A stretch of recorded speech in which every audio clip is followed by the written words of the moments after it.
네, 안녕하세요. 오늘은 2019년도 국가제 9급 시험이죠. 공개 뭡니까? 공채 필기시험 형사송법 납책형을 기준으로 해서 해설 강의를 해보도록 하겠습니다. 전체적으로 문제는 어렵지는 않았는데요. 정답 지문들이 그렇게 좀 익은 지문들이 많아가지고 그래서 많이 틀리면 한 2개 정도, 1개에서 2개 정도면은 공부를 열심히 하셨다. 제 강의를 충분히 들으셨다. 1년 꾸준히 따라오신 분들이라면 많이 틀리면 1개에서 2개 정도, 그 정도 틀리지 않으셨을까 이렇게 생각을 합니다. 자, 문제 1번 가시죠. 1심 공판 절차에서 피고인 가부의 변호인이 단독 판사에 이에 대한 기피 신청을 A에게 하였다. 이에 대한 설명으로 옳은 것은 이라고 되어 있는데요. 자, 1번 가시면 기피 신청은 피고인을 위한 소송 행위이므로 변호인은 가부의 명시적 의사에 반해 이에 대한 기피 신청을 할 수 있다 라고 했는데, 해설을 보시면 아시겠지만 18조 2항에 의해서 피고인은 명시한 의사에 반하지 아니한 때 하나요 라고 돼 있죠. 그래서 명시적 의사에 반한다면 기피 신청을 할 수 없다 이렇게 생각하시면 됩니다.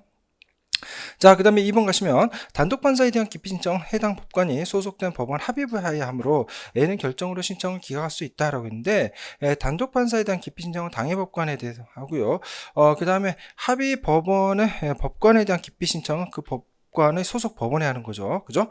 그래서 단독 판사에 됐다 그러면 그 단독 판사에 하는 겁니다. 그죠? 당해 법관에게 신청해야 되기 때문에, 그래서 2번도 틀렸고요. 자, 3번 가시면 변호인의 기피 신청이 소송 전 목적을 함이 명백한 경우 A는 소송 진행을 정지하고 결정으로 신청을 기각해야 한다라고 했는데, 만약에 소송 진행을 정지한다라고 한다면 결과적으로 소송 전 목적이 어느 정도 이루어지는 거게 되겠죠. 그러니까 간이 기각 결정할 때는 굳이 소송 지연 소송 절차를 정지할 필요가 없다. 소송 진행을 정지할 필요가 없다라는 겁니다. 그래서 1번, 2번, 3번은 다 틀렸고요. 자, 그 다음에 4번 가시면 소송 진행 정지에 대한 예외 사유가 없음에도 불구하고 A가 소송 진행을 정지하지 않고 증거 조사를 했다. 원래는 간이 기각 결정을 하는 경우를 제외하고는 소송 진행을 정지를 해야 되는데, 간이 기각 결정 사유가 없음에도 불구하고 소송 진행을 정지하지 않은 채 소송 행위를 했다. 그럼 설령 기피 신청 기각 결정이 났고 그게 확정되었다 하더라도 심사 도중이겠죠. 기피 신청했고 기피 신청에 대한 결정 있기까지 그 기간 동안 한 소송에는 효력이 없다. 법률 규정 위반해서 효력이 없다라는 게 또 판례 입장이죠. 자, 그래서 정답은 4번이 맞는 지문이죠. 자, 그 다음에 문제 2번 가시면 진술거부권에 대한 설명으로 옳지 않은 거 되는데, 1번 가시면 피고인이 증거서류의 진정 성립을 묻는 검사의 질문에 대해 진술거부권을 행사하여 진술을 거부한 경우는 형사소송법 314조의 그 밖에 준하는 사유로 인하여 진술할 수 없는 데 해당하지 아니한다 라고 되어 있죠. 일단은 맞는 지문이죠. 왜냐하면 만약에 314조 자, 314조를 가시면은요, 314조는 312조 내지 313조에 해당합니다. 해당하는 전문 서류에 해당하고요. 진술을 요할 자, 진술을 요할 자가 사망, 질병, 외국 거주, 소재 불명, 그 밖의 이에 준하는 사유로 인하여 진술 불능 상태에 빠져야 된다라는 거죠. 진술 불능 상태에 빠져야 되고 플러스 특신 상태를 갖췄다. 그러면 예외적으로 증거 능력이 인정된다라는 건데, 그 밖의 이에 준하는 사유에 과연 진술거부권 행사했다. 이게 포함되느냐 이게 문제인데, 일단은 판례는 소극이다라는 거죠. 판례는 소극이다. 행사가 포함되는가? 판례는 소극이다 라는 거죠. 일단은 논거는 뭐냐면요, 논거는 첫 번째는 314조의 요건을 좀 더 엄격화시켰다라는 거죠.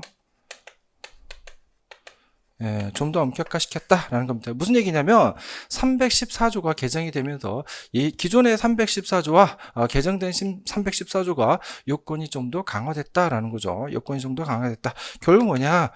전문 증거인데, 전문 증거에서 사실은 뭡니까? 증거 능력이 없는 전문 증거에 대해서 또 예외적으로 증거 능력을 인정하고자 하는 규정이기 때문에, 그래서 좀 더 엄격화시켰다라는 거죠. 그래서 이런 입법 취지, 그 다음에 만약에 진술거부권 행사, 진술 거부권 행사를 314조의 그 밖에 준하는 사유에 해당한다라고 적극적이다라고 해석을 만약에 하게 됐다라고 한다면 어떻게 되느냐?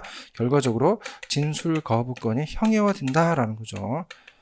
예, 이런 취지입니다. 형해화된다. 그래서 입법 취지, 그 다음에 진술거부권 개념, 뭡니까? 입법 취지 이런 것들을 비춰봤을 때에 따라서 진술거부권은 그 밖의 이에 준하는 사유에 해당하지 않는다라는 거고, 이거는 사실은 너무 쉬웠던 질문이다 이렇게 생각을 합니다. 이거 설마 틀린 사람 없겠죠? 자, 그 다음에 2번 가시면요. 헌법상 진술거부권이 보장되므로 진술거부권이 보장되는 절차에서 진술거부권을 고지받을 권리를 인정하기 위해서 별도 입법적 뒷받침이 필요한 것은 아니다 라고 했는데, 예를 들어서 헌법에서 기본권을 명문화했습니다. 자, 그러면 이 명문화된 기본권에서 절차적 권리가 바로 도출이 되느냐? 절차적 권리가 바로 도출이 되느냐, 이게 문제가 되는데, 판례 입장은 뭐다? 절차적 권리가 이루어지기 위해서는, 절차적 권리를 인정하기 위해서는 뭐가 필요하다? 별도의 입법적 조치가 필요하다라는 거죠. 입법적 조치가 필요하다라는 거죠. 예, 그렇습니다. 그래서 헌법에서 바로 절차적 권리가 보장되는 것은 아니고, 절차적 권리를 보장하기 위해서 별도의 입법적 조치가 필요하다라는 게 판례 입장이기 때문에, 그래서 2번이 틀린 거죠. 자, 그 다음에 3번 가시면, 헌법상 보장된 진술거부권에 비춰볼 때 교통사고를 낸 차의 운전자 등의 신고 의무는 사고의 규모나 당시의 구체적인 상황에 따라 피해자의 구조 및 교통질서 회복을 위하여 당사자의 개인적인 조치를 넘어 경찰관의 조직적 조치가 필요하다고 인정되는 경우에만 인정되는 것이다. 자, 결과적으로 진술거부권이라는 건 뭐냐? 자기부재 거부 특권이다라는 거죠. 그런데 이런 예외적 이 정도 경찰관의 조직적 조치가 필요하지 않음에도 불구하고 내가 사고 냈다라고 신고할 것을 강요할 수는 없다라는 거죠. 그래서 경찰관의 조직적 조치가 필요하다고 인정되는 경우에 예외적으로 인정되는 거다라는 거죠. 자, 일단은 3번은 맞는 질문이고요. 자, 그 다음에 4번 가시면, 조사 대상자의 진술 내용이 자신과 제3자에게 공동으로 관련된 범죄에 관한 것이거나 제3자의 피의 사실뿐만 아니라 자신의 피의 사실에 관한 것이기도 하여 그 실질이 피의자 신문조서의 성격을 가지는 경우에 수사기관은 그 진술을 듣기 전에 미리 진술거부권을 고지해야 된다. 제가 뭐라고 강의 시간에 말씀을 드렸냐면, 형식은 참고인 진술 조서이지만 실질은 뭐다? 실질은 피의자 신문조서인 경우가 있다라는 거죠. 피의자 신문조서인 경우가 있다. 자, 그러면 형식이 중요하냐, 실질이 중요하냐, 이게 문제가 되는데, 뭐가 중요하다? 실질이 우선이다라는 거죠. 실질이 우선이다. 따라서 결국 뭐냐? 실질이 피의자 신문조서이기 때문에 이때는 뭘 해줘야 된다? 진술 거부권을 고지를 해줘야 된다라는 거죠. 고지가 요한다라는 겁니다. 자, 그런데 참고인 진술조서에서 참고인은 결국은 뭐가 인정이 되지 않습니까? 참고인은 자기 범죄에 관해서 수사받는 사람이 아니고 다른 범죄에 관해 다른 사람의 범죄에 관해서 수사를 받는 사람이기 때문에 참고인 진술조서를 작성할 때는 사실은 진술 거부권을 고지하지 않습니다. 그죠? 진술거부권을 고지하지 않고 참고인은 진술거부권의 고지 대상이 아닙니다. 결과적으로 실질이 피의자지만 참고인 진술조서를 작성했다라는 얘기는 피의자 신문조서에 대해서 진술거부권을 불고지했다 그 말이죠. 그죠? 진술거부권을 불고지했다 이런 내용이기 때문에 사실은 결국 이건 뭐냐? 308조의 2 위수증으로 증거 능력이 부정된다. 여기까지 알아두시면 좋겠고, 자, 그 다음에 308조 2 위수증은 증거동의 대상이 되지 않고 탄핵 증거로도 사용할 수 없다라는 점까지 정확하게 알아두시면 된다라는 거죠. 자, 그래서 4번은 맞는 질문이고 정답은 2번이다 이렇게 하시면 됩니다. 자, 그 다음에 3번 가시면요. 자수에 대한 설명으로 옳은 것은 이라고 되어 있는데, 자, 1번 가시면 피고인이 자수하였음에도 불구하고 법원이 형법 52조 1항에 따른 자수감경을 하지 않거나 자수감경 주장에 대해 판단하지 않았더라도 위법하지 않다라고 했는데요. 이거는 사실상 뭡니까? 이거는 이제 전 해설은 이제 91년도에 됐지만 사실은 이제 최신 판례도 이런 내용이 하나 나와 있었다라는 거죠. 자, 그래서 판결문 판결문을 기재를 할 때 감경 사유라든지 면제 사유에 관해서는 이유를 기재하도록 되어 있습니다. 이유 기재를 요한한다. 자, 그런데 감경이나 면제 사유에 대해서 이유를 기재하도록 규정하고 있는데, 이 감경이나 면제 사유는 판례 입장에 의한다면 필요적 감경이라든지 필요적 면제 사유다라는 거죠. 필요적 면제 사유를 얘기하는 거다. 자, 그런데 자수 감경은 뭡니까? 자수 감경은 임의적 감경에 불과하다라는 거죠. 감경에 불과하다. 따라서 판결문 이유 설시에 자수 감경 내용이 빠졌다, 누락됐다 하더라도 이거는 결과적으로 판결문의 잘못은 아니다라는 거죠. 판결문에 잘못이 있는 것은 아니다.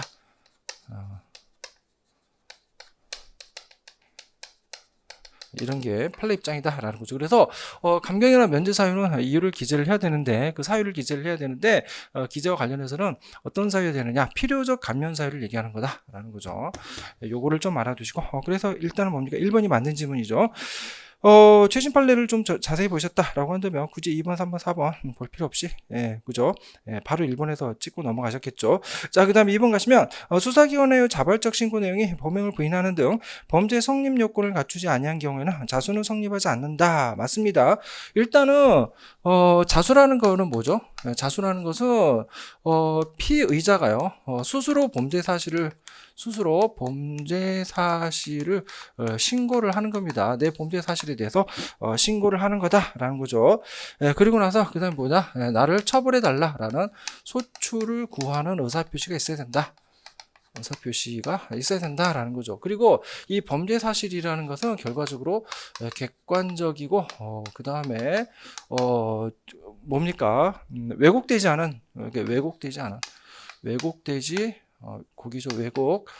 되지 않은 범죄 사실이어야 된다, 이렇게 이해하시면 됩니다. 자, 그래서 2번 계속 가시면은요, 그 수사 과정에서 범행을 시인하였다면 새롭게 자수가 성립될 여지가 있다라고 했는데, 자, 만약에 설문처럼요, 수사 과정에서 범행을 시인했다, 이게 전부 다 자수다라고 한다면 결국은 뭐냐, 수사 과정에서 범행을 시인하는 사람이 많을 거예요.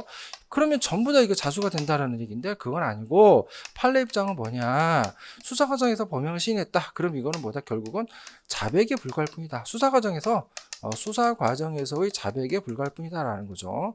소위 자백에 불과할 뿐이다 라는 게 판례 입장이다 라는 거, 요거를 좀 정확하게 알아두시기 바란다 라는 거죠.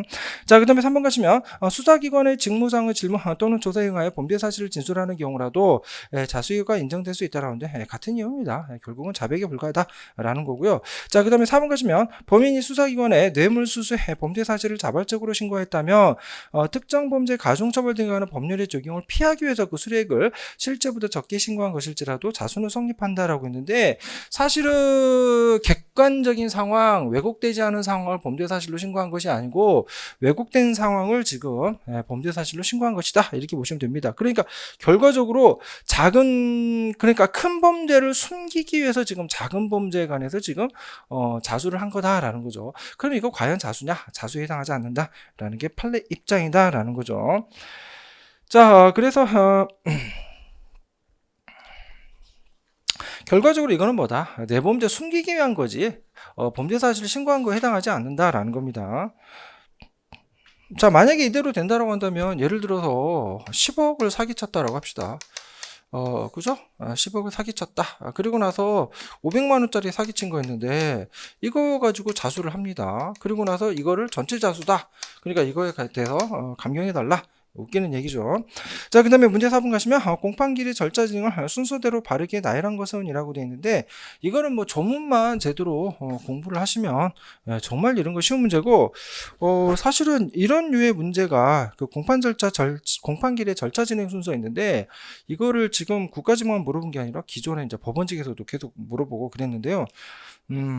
이게 그렇게 중요한가? 이게 봅시다. 일단은 공판기일 절차는 어떻게 진행됩니까? 기일 절차는 어떻게 진행되냐 크게 보시면은요 일단은 출석을 해야 되죠. 출석을 하더라. 자 그래서 검사 출석하고 피고인 출석하고요. 자 그 다음에 국선이라면 반드시 출석을 해야 된다라는 거죠. 자 출석을 한 다음에 그 다음에 뭘 하느냐 진술 거부권을 고지를 하더라라는 거죠. 자, 그래서 진술 거부권을 고지를 하고 누구에 대해서 진술 거부권 고지하죠? 피고인에 대해서 진술 거부권을 고지합니다. 그 다음에 인정신문을 하죠. 성명, 직업, 연령 등을 물어서 피고인임에 틀림없는지 확인을 합니다. 자, 그 다음에 이제 모두 진술을 하게 되는데 이 모두 진술은 먼저 검사의 모두 진술하죠. 검사의 모두 진술을 한다. 자, 검사의 모두 진술은 주로 이제 공소장을 낭독을 하거나 그죠? 그 다음에 공소장의 내용이 조금 길다라고 한다면 공소사실의 요지를 진술을 합니다. 요지를 진술한다. 자, 그 다음에 이제 피고인 모두 진술하죠. 피고인 모두 진술을 하더라. 자, 피고인 모두 진술은 자백을 할 수도 있고요. 부인을 할 수도 있습니다. 자백을 할 수도 있고 부인할 수도 있다. 자, 그래서 만약에 자백했다라고 한다면 즉 공소사실에 대해서 공판정에서 자백을 했다. 그러면은 물론 이제 모두 진술할 때 자백해도 상관은 없습니다. 그 이후에 자백을 해도 상관은 없고 법전 체계상으로 봤을 때는 공소사실에 대해서 공판정에서 자백했다. 그죠? 그리고 이제 피고인이 자백했다라고 한다면 그때는 간이 공판 절차로 진행할 수 있다라는 거죠. 자, 간이 공판 절차로 진행할 수 있고요. 검사의 모두 진술, 그 다음에 피고인 모두 진술, 그리고 재판장의 쟁점 정리, 그죠? 재판장의 쟁점 정리, 그 다음에 검사, 변호인의 증거관계 진술을 하게 되죠. 이게 진술을 하게 된다라는 거죠. 자, 여기까지가 어떤 절차냐? 이 모두 절차다라는 거죠. 모두 절차. 모두 절차가 된다라는 겁니다. 자, 그리고 나서 그 다음에 이제 사실심리를 들어가게 되는데요. 사실심리는 거의 대다수가 증거조사다. 이렇게 보시면 되는 거죠. 증거조사인데, 일단은요, 증거조사의 순서는 어떻게 되느냐? 검사가 신청한 증거죠. 신청한 증거를 먼저 조사하고, 그 다음에 피고인이나 변호인이 신청한 증거를 조사를 하고요. 자, 그 다음에 직권 증거 조사를 하게 되는데, 이게 이제 원칙이죠. 원칙이지만, 하지만 예외적으로 어떻게 되더라? 직권에 의해서 순서는 변경할 수 있다. 순서는 변경할 수 있다라는 겁니다. 순서는 변경할 수 있다. 자, 그렇게 해서 이제 어느 정도 증거에 관해서 어느 정도 조사를 하게 되면은 재판장 판사들께서 어느 정도 심증이 형성 단계에 이르게 된다라는 거죠. 그러니까 객관적인 것부터 먼저 증거 조사를 하는 겁니다. 무조건 피고인에 대해서 내 죄를 내가 알렸다 이렇게 하는 건 아니고 그렇게 해서 이제 증거 조사를 한 다음에 그 다음에 이제 피고인 신문을 하게 된다라는 거죠. 피고인 신문을 하게 되고요. 자, 그 다음에 이제 최후 진술을 하게 됩니다. 최후 진술을 하게 되는데, 이때는 검사 최후 진술을 하죠. 검사 최후 진술을 하는데, 이때 이제 구형을 하게 되는 거죠. 구형을 하게 된다. 자, 그 다음에 피고인, 변호인, 최후 진술을 하게 된다라는 거죠. 자, 이 피고인 변호인의 최후 진술은 결과적으로 판례 입장에 의한다면 뭡니까? 이거는 소송법상 권리다라는 거죠. 소송법상 권리다. 그래서 만약에 누락했다라고 한다면 어떻게 됩니까? 소송 절차의 법령 위반에 해당한다라는 게 판례 입장이다라는 거죠. 자, 그리고 나서 이제 판결을 선고하게 된다. 제티적으로 절차는 이렇게 흘러간다. 이렇게 보시면 됩니다. 그리고 더 알아두실 게 판결 선고조차도 사실은 공판기일에서 이루어진다라는 점. 요거를 정확하게 알아두실 필요가 있다라는 거죠. 그래서 정답은 3번 넘어가시고요. 자, 그 다음에 5번 가시죠. 소송 주체 및 소송행위에 대한 설명으로 옳은 것은 이라고 되어 있는데 1번 가시면 항소심에서 공소장 변경에 의하여 단독판사 관할 사건이 합의부 관할 사건으로 변경된 경우에는 단독판사가 소속돼 지방법원으로 합의부가 관할하는 것이 아니라 그걸 고등법원으로 이송을 해야 된다라는 게 판례 입장인데 뭐 이거 설마 1번 가지고 정답 찍으신 분은 아무도 안 계시겠죠. 자, 그 다음에 2번 갑시다. 피고인에 대해 1심 법원이 집행유예를 선고했으나 검사만이 양형부당을 이유로 항소한 사안에서 항소심이 검사의 항소를 받아들여 변호인이 선임되어 있지 않아 피고인에게 징역형을 선고하는 경우 피고인의 권리보호를 위해 판결 선고 전 공판심리 단계에서부터 33조 3항에 따라 국선변호에 선정해 주는 것이 바람직하다라는 게 판례 입장이죠. 굳이 1심에서요. 1심에서 집행유예를 선고를 했기 때문에 집행유예를 선고했기 때문에 이거는 33조 1항 1호의 당해사건 구속은 아니죠. 당해사건 구속은 아닙니다. 자, 그런데 항소를 하고 나서 항소심에서 징역형을 선고했다. 그러면 이 항소심 절차 진행 중에는 어떻게 되는 겁니까? 절차 진행 중에는 당해사건 구속은 아니죠. 아직까지 구속은 안 됐으니까. 따라서 그 다음에 이 설문만 봤을 때는 33조 1항 각호회사에 해당한다는 것도 안 보이고 33조 2항에 해당하는 것도 아니기 때문에 따라서 항소심 절차 진행 중에 국선변호인을 선정하지 않았다. 그래서 그 절차가 국선변호인의 조력을 받을 권리를 침해해서 위법한 것은 아닙니다. 하지만 항소심에서 징역형을 선고할 거다라고 한다면 사실은 뭘 해주는 게 바람직하다라는 거죠.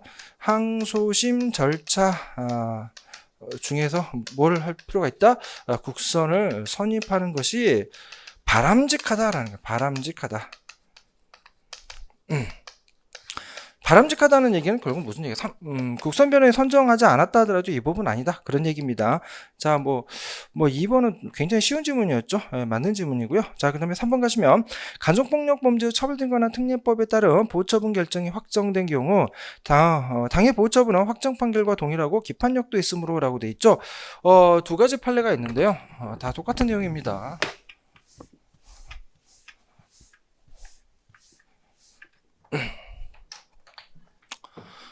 자, 가정폭력 처벌법, 가정폭력 처벌법하고요. 그 다음에 소년법하고 두 가지가 있습니다. 자, 불처분 결정이 있고요. 불처분 결정이 있고, 그 다음에 보호처분 결정이 있습니다. 보호처분 있다라는 거죠. 자, 판례는 보호처분과 관련해서는 뭐라고 돼 있냐? 일단은요, 관련 조문은 보호처분 확정된 사건, 보호처분 확정된 사건에 관해서는 다시 공소를 제기하지 못한다. 공소를 제기하지 못한다라고 이렇게 규정이 되어 있습니다. 자, 그런데 이 조문을 가지고 판례는 어떻게 해석을 하느냐? 판례는 보호처분에 뭐를 인정할 수 없다? 기판력이라든지 혹은 일사부재리효를 인정할 수는 없다라는 거예요. 그죠? 자, 그럼 기판력 일사부재료가 인정되는 거는 사실은 어느 부분이냐? 일단은 유무죄 실체 재판. 그죠? 그 다음에 형식 재판 중에서는 면소 판결 있죠? 면소 판결. 그 다음에 확정된 약식명령. 그 다음에 즉결심판. 그 다음에 통고처분. 여기에 관해서만 사실은 기판력 일사부재를 인정하고 가정폭력 처벌법이나 소년법에서 보호처분이 확정됐다. 이 보호처분의 기판력 일사부재율을 인정하는 것은 아니다라는 겁니다. 자, 그리고 만약에 보호처분이 확정된 사건에 관해서 다시 공소를 제기했다라고 한다면 관련 조문에서 공소를 제기하지 못한다라고 했음에도 불구하고 공소를 제기했기 때문에 이때는 327조 2호에게서 공소기각 판결을 선고하여야 한다라는 게 판례 입장이다라는 거, 요거를 정확하게 알아두시고, 자, 불처분 결정과 관련해서도 이미 판례가 있었죠. 자, 당연히 불처분 결정의 첫 번째 기판력 없다, 일사부재리 없다. 그 다음에 두 번째는 다시 공소를 제기하지 못한다라는 규정도 없다. 하지 못한다라는 규정도 없다라는 거죠. 규정도 없다. 따라서 결국은 뭐냐? 다시 공소를 제기하더라도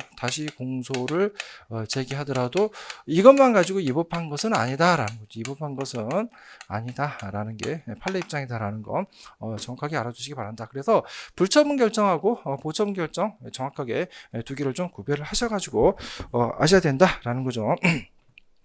그 기출지문하고 똑같이 출제된다. 물론 이제 기출지문하고 똑같이 출제가 될 수는 있어요. 자, 그런데 똑같이 출제되는 거를 기대하는 것보다는 관련된 그 쟁점에 관해서 하나의 판례가 나왔다. 하나의 쟁점에 관해서 판례가 나왔다. 이렇게 된다면 그러면 관련된 것들은 싹 다 알아두시는 게 합격에 유리하다. 이렇게 보시면 되는 겁니다.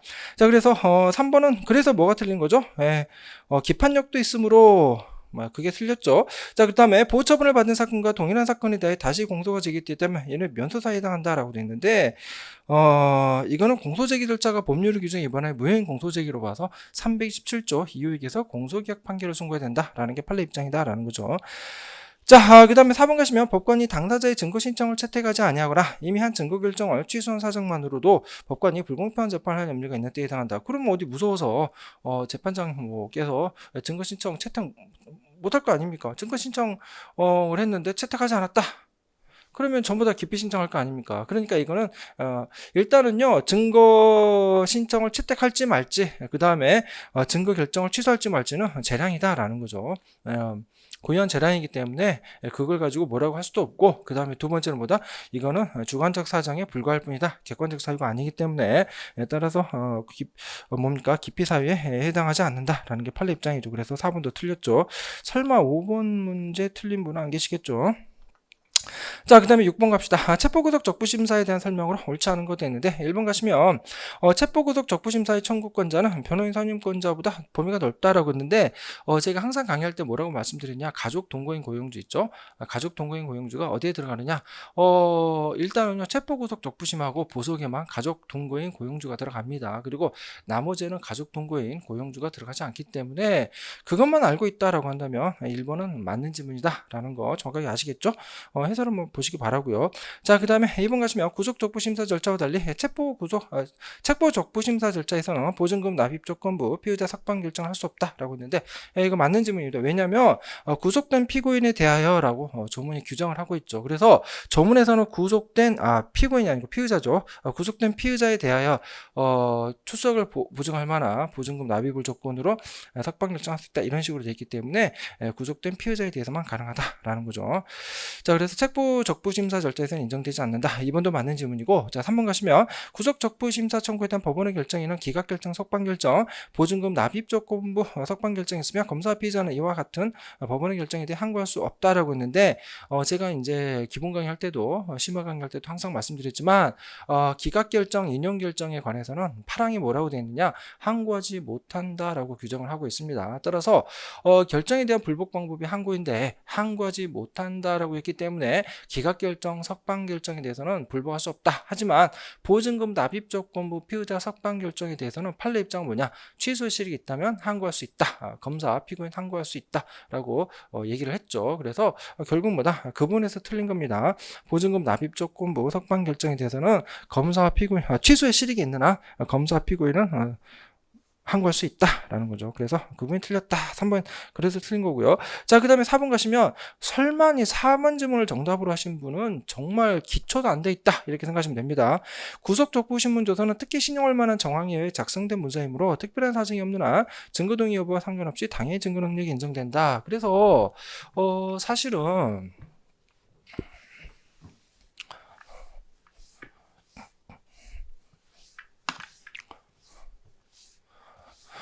자, 315조 상호와 관련해서 당연히 증거 능력 있는 서류죠. 당연히 증거 능력 있는 서류고 근거는 뭡니까? 고도의 신용성이 있다라는 거. 고도의 신용성이 있다라는 건데 여기에 해당하는 것과 관련해서 판례는 다른 사건의 법원 법관 조서죠. 법관 조서. 그 다음에 구속 적부 신문 조서죠. 구속 적부 신문 조서. 그죠? 요 가지 두 개 가지가 판례가 있고, 이 구속 적부 신문 조서에 비추어 보았을 때 영장 실질심사 신문 조서라는 게 있다. 이것도 315조 3호에서 증거 능력이 인정해야 된다라는 게 사실은 학설의 입장이에요. 학설의 입장이고 판례가 있는 건 아닙니다. 자, 그리고 비교할 게 뭐냐면 2017년도인가 판례가 나왔죠. 건강보험 심사평가원이죠. 건강보험 심사평가원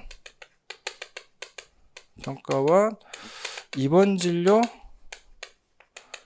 적정성 여부에 대한 회신이 있었죠. 여부에 대한 회신. 이거는 뭐다? 315조 3호에 해당하지 않는다라는 거죠. 3호에 해당하지 않는다라는 게 최신 판례였다라는 점. 이것도 정확하게 알아두시면 좋겠죠. 자, 그래서 정답은 몇 번입니까? 틀린 것은 뭐죠? 3번이 틀렸죠. 자, 그 다음에 7번 갑시다. 사실은 지금까지 뭐 그렇게 어려운 문제는 없었습니다. 자, 문제 7번 가시면 다음 사례에 대한 설명으로 옳은 것은 이라고 되어 있는데요. 자, 갑은 출근길 지하철에서 휴대전화로 여성의 은밀한 신체 부위를 몰래 촬영하는 을을 발견하고 소리를 지른 후 주위 사람들과 합세하여 을을 현행범으로 체포하였고, 자, 그러면요, 일단은 현행범 체포한 참고인은 누구예요? 참고인, 증인. 증인 뭐 참고인 상관없습니다. 참고인 갑, 그 다음에 피의자 을 이렇게 되고, 이 사람은 일반인이죠. 일반인, 그죠? 일반인이고, 자, 그 다음에 이후 출동한 사경병에게 인도했다. 자, 그리고 사경병 이렇게 등장인물은 3명이 등장을 하게 된다라는 거죠. 자, 병은 인계받은 을로부터 휴대전화를 임무 제출받았다. 그래서 사경은 누구한테서 임무 제출받은 거죠? 을로부터 휴대전화를 임무 제출받았죠. 사경은 을로부터 휴대전화를 임의 제출받았습니다. 임의 제출받았다. 자, 설문에서 봤을 때는요, 임무 제출받았다라고 했기 때문에 임무 제출은 확실한 겁니다. 이거 가지고 진짜로 임무야? 그렇게 따지시면 안 돼요. 그래서 임무 제출받았다. 그럼 진짜로 임무 제출 받은 겁니다. 자, 그러면 결과적으로 이거는 뭐다? 임의 제출물 압수에 해당한다라는 거죠. 자, 임의 제출물 압수는요, 소유, 소지, 보관자일 것, 그죠? 그 다음에 임의로 제출할 것, 이게 두 가지가 요건이죠.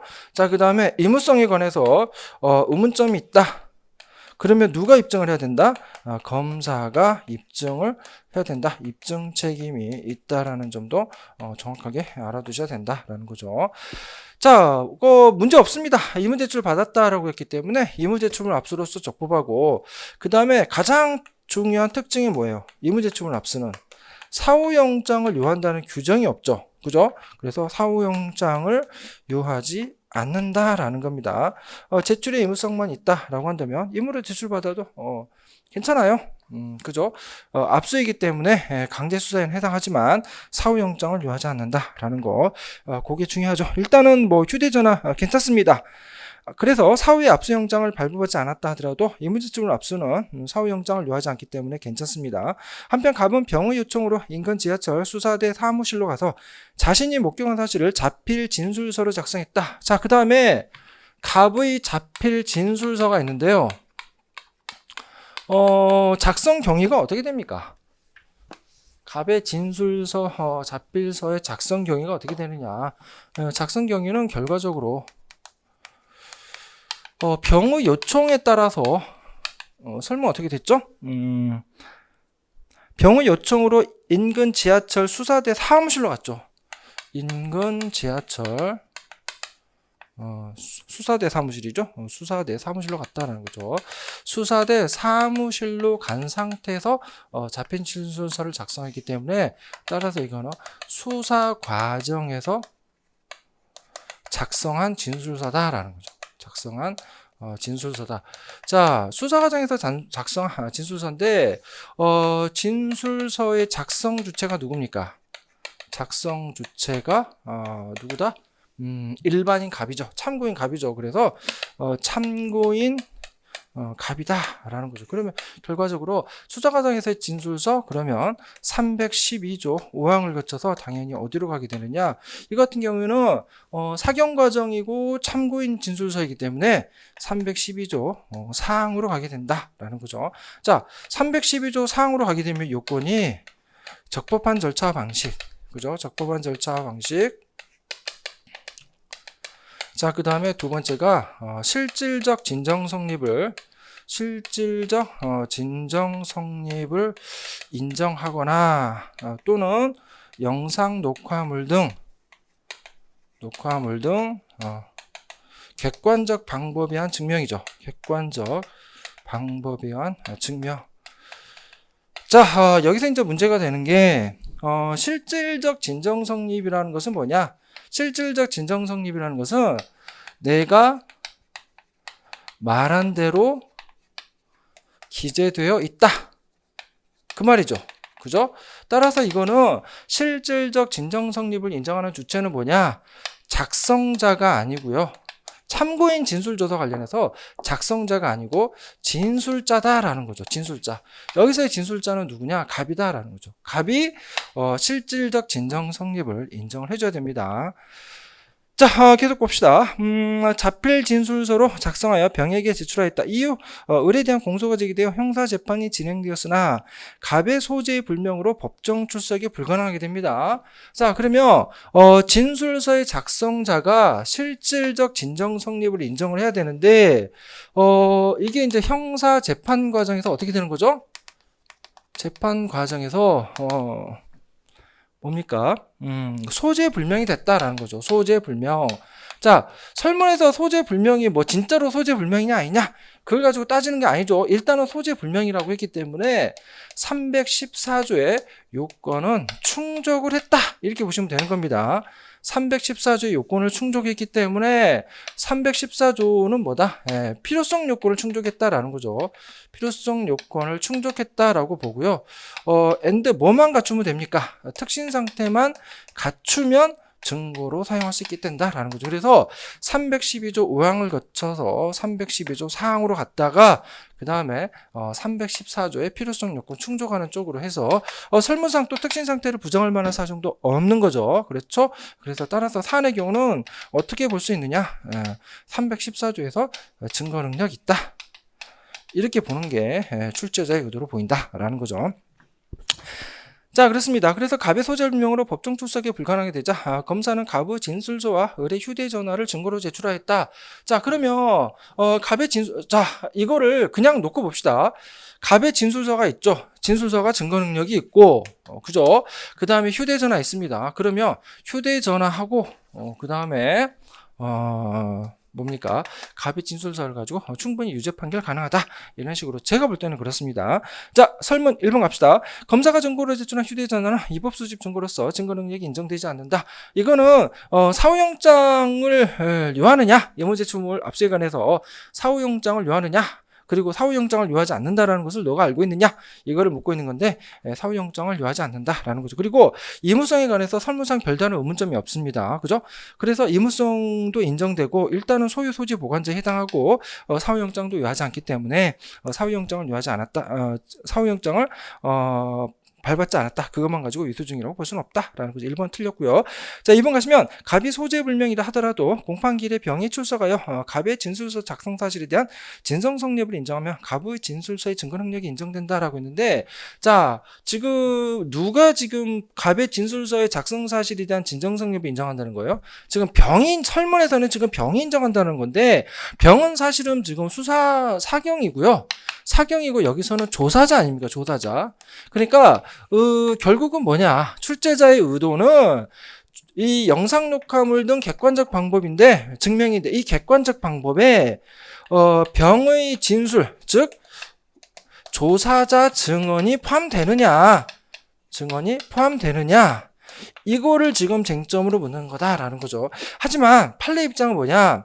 객관적 방법이란 영상 녹화물에 준할 정도의 객관적 방법이어야 되는데 조사자 증언은 영상 녹화물에 준할 정도의 객관적 방법은 해당하지 않는다라는 게 판례 입장이죠. 그래서 제가 볼 때는 출제자의 의도는 뭐냐?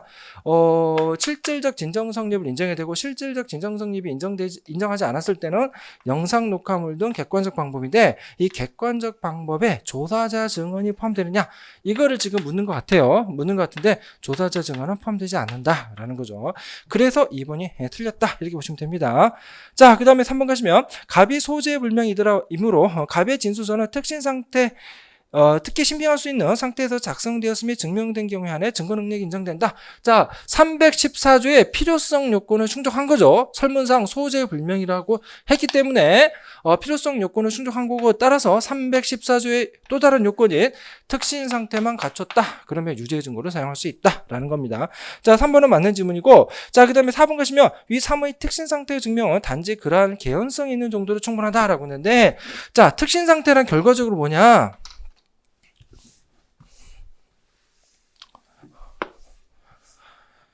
자, 특신 상태입니다. 특신 상태라는 것은 결과적으로 뭐냐? 증거 능력의 전제되는 사실이죠. 증거 능력의 전제되는 사실이고, 그 다음에 증거 능력이 전제되는 사실은 크게 보면은 소송법적 사실이다라는 거죠. 자, 소송법적 사실에 관해서는 어떤 증명을 해야 되느냐? 엄격한 증명은 아니고 자유로운 증명이다라는 거죠. 자유로운 증명인데 이것도 증명이기 때문에 어떻게 해야 된다? 판사에게 확신될 정도는 줘야 된다라는 거죠. 자유로운 증명이라는 것은 결과적으로 증거 능력이 없어도 상관없고 적법한 증거조사 절차를 거치지 않더라도 상관은 없지만 최소한 확신될 정도는 줘야 된다. 왜냐? 증명이기 때문에 그렇다라는 거죠. 그래서 4번은 틀린 겁니다. 단지 그럴 개연성이 있는 정도로 충분한 건 아니고 확신될 정도는 줘야 된다라는 거죠. 그래서 틀린 겁니다. 나름 증거법에 관해서 디테일하게 물어봤다. 근데 증거법에 관해서 열심히 공부하셨던 분들이라면 그렇게 어렵지 않았다. 이렇게 봅니다. 자, 그 다음에 문제 8번 가시면 증거동의에 대한 설명으로 옳지 않은 거 됐는데 1번 가시면 피고인이 1심에서 사법경찰관 작성 조서에 대해 증거로 함에 동의하고 증거조사를 마쳤다면 그 항소심에서 범행 인정 여부를 다투고 있다 해도 이미한 증거동의 효과에 아무런 영향이 없다. 왜냐하면 증거동의 취소 철회 가능합니다. 언제까지 가능한다? 증거조사 완료 전까지만 가능합니다. 그리고 증거조사가 끝났다라고 한다면 증거동의는 이제 빼도 박도 못하게 되는 거죠. 그죠? 그래서 결과적으로 항소심에서는요, 다툴 수 없다. 이렇게 보시면 됩니다. 자, 1번은 맞는 질문이고, 자, 그 다음 2번 갑시다. 피고인의 증거동의가 있으면 별도로 변호인의 동의는 필요 없지만, 변호인은 피고인을 명시하는 사에 반하지 않으나, 피고인을 대리해서 증거동의할 수 있다. 예, 맞는 질문이고, 자, 3번 가시면, 피고인의 유죄 증거에 대한 반대 증거로 제출된 서류는 유죄 사실을 인정하는 증거가 되지 않는 이상, 증거동의가 없더라도 증거 판단의 자료로 삼을 수 있다. 예, 여기서 핵심은 뭐냐면 유죄 사실을 인정하는 증거가 되지 않는 이상이에요. 만약에 유죄 사실을 인정하는 증거가 된다라고 한다면 그때는 좀 다르게 판단한다라는 거죠. 아무튼 판례 입장은 뭐다? 유죄 사실을 인정하는 증거가 되지 않는 이상 이 부분이 핵심 포인트예요. 증거 판단의 자료로 삼을 수 있다라는 거죠. 자, 그 다음에 4번 가시면 피고인이 참고인의 진술조서에 대하여 이견이 없다고 진술하고 공판장에서도 그 진술조서의 기재 내용과 부합되는 진술을 하였다 하더라도 증거동의에 대한 명시적 의사표시가 없는 한 그 진술조서를 증거로 채용하는 데 동의한 것으로 볼 수 없다라고 했는데 판례 입장은요. 기본적으로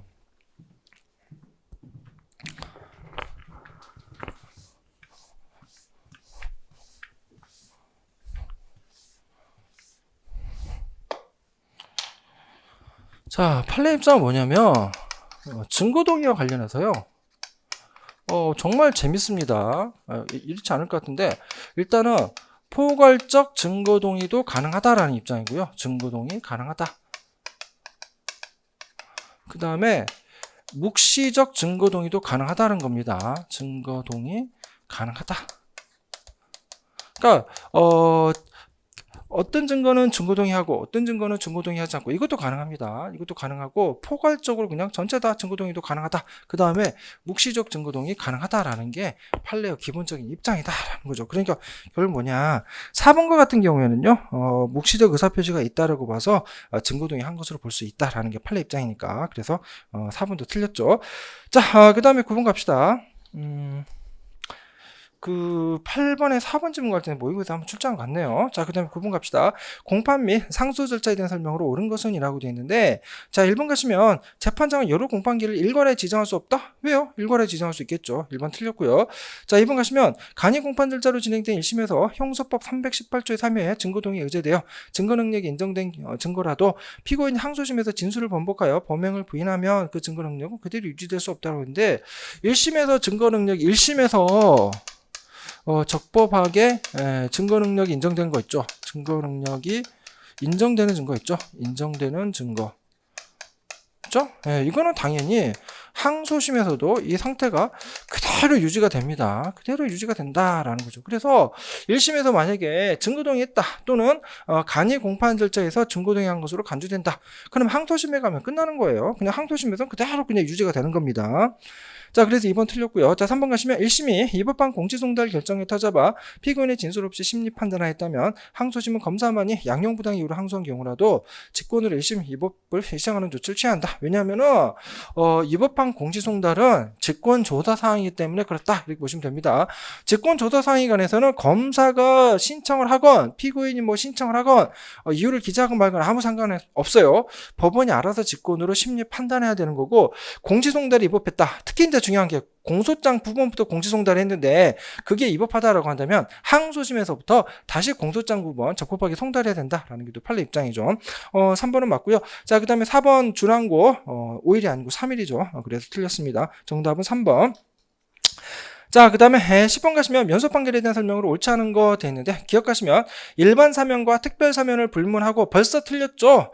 면소 판결 사유는 뭐다? 일반 사면을 의미한다 라는 거죠. 그래서 기억 틀렸고요. 자, 니은 가시면 여러 개의 범죄 사실 중 일부에 대해 상습범이 아닌 기본 범죄를 유죄 판결이 확정되었더라도 판결이 확정된 범죄 사실과 판결 선고 전에 저질러진 나머지 범죄 사실이 상습범으로서 포괄일죄 관계에 있다면 새로 공소 제기된 그 범죄 사실에 대한 법원은 면소 판결을 선고해야 된다라고 하는데 틀렸죠. 자, 판례 입장은 뭡니까? 전에 확정 판결이 상습범으로 기소되어 처단되었을 것을 요한다.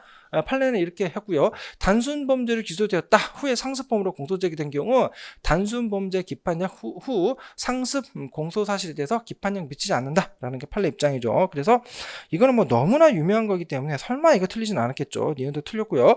자, D급 가시면 피고인이 사물 변명 능력 또는 의사 능력이 없는 상태에 있는 경우에는 당해 사건에 대한 면소 판결이 명백히 예견되더라도 공판 절차를 정제할 것이고 피고인의 출정 없이 재판할 수 없다라고 했는데 공소 기각이나 면소 판결할 것이 명백한 경우에는요 굳이 피고인 출석 요하지 않습니다. 왜? 불리한 재판이 아니기 때문에 그렇다라는 거죠. 그래서 뭐 사물 변별 의사 능력 다 상관없습니다. 면소 판결할 것이 명백하다라고 한다면 그냥 면소 판결하는 거예요.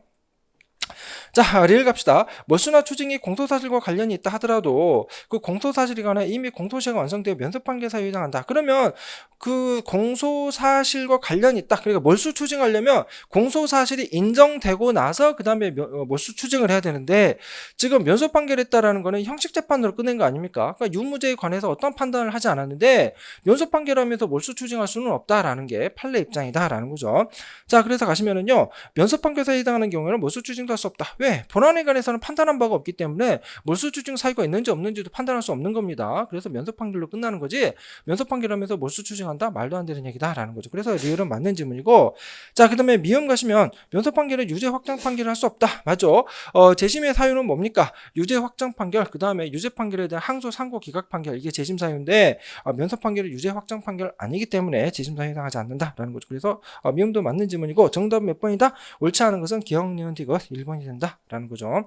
자, 그 다음에 11번 갑시다. 증거의 신청 및 결정에 대한 설명으로 옳은 것은 이라고 되어 있는데 자, 1번 가시면 증거로 할 부분을 특정하게 명시하며 서류나 물건의 일부에 대한 증거 신청도 허용된다. 규칙이 나와 있는데요. 맞는 얘기고요. 자, 그 다음에 2번 가시면 검사와 달리 피고인 변호인이 증거 신청한 때에는 그 증거와 증명하고자 하는 사실관계 관계를 구체적으로 명시하는 것은 아니다? 아닙니다. 검사뿐만 아니라 피고인 변호인도 증거 신청할 때는 구체적으로 명시를 해줘야지. 안 그러면은 뭐 아무 증거나 다 하고 나서 이거 대충 알아서 판사님 알아서 판단하고 저는 그냥 증거 신청하겠습니다. 말이 됩니까? 안 됩니까? 말도 안 되는 얘기죠. 자, 그래서 2번 틀렸고요. 자, 3번 가시면은요.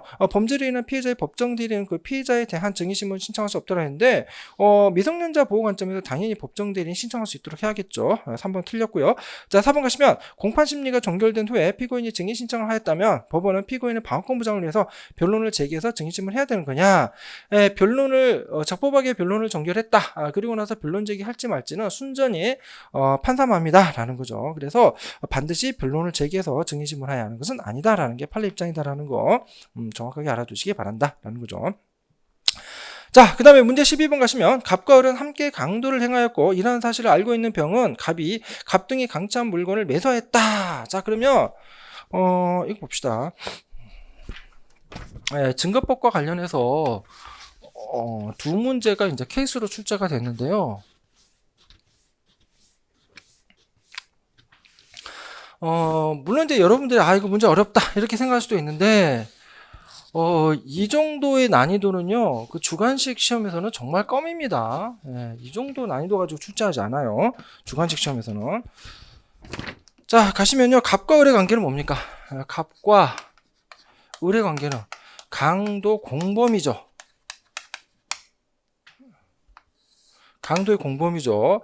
자, 그 다음에 병은 을과의 관계에서는 뭐예요? 이거는 작물범이죠. 작물범. 그죠? 작물범. 자, 갑과 을은 강도죄 공범이고요. 그 다음에 갑을과 병의 관계는 작물범이다라는 거죠. 그러면 이 갑을 간의 관계는 결국 어떻게 됩니까? 공범자인 공동피고인이죠. 공범자인 공동피고인이다. 자, 그 다음에 갑을과 병 간의 관계는 어떤 관계에 있다? 공범자 아닌 공동피고인 관계에 있다라는 거죠. 피고인 관계에 있다라는 겁니다. 자, 그러면 첫 번째 공범자인 공동피고인이죠. 공범자인 공동피고인과 관련해서 판례 입장은 뭐다? 판례인은요, 피고인의 지위에 있다라는 거죠. 피고인의 지위에 있다. 자, 그래서 공동피고인은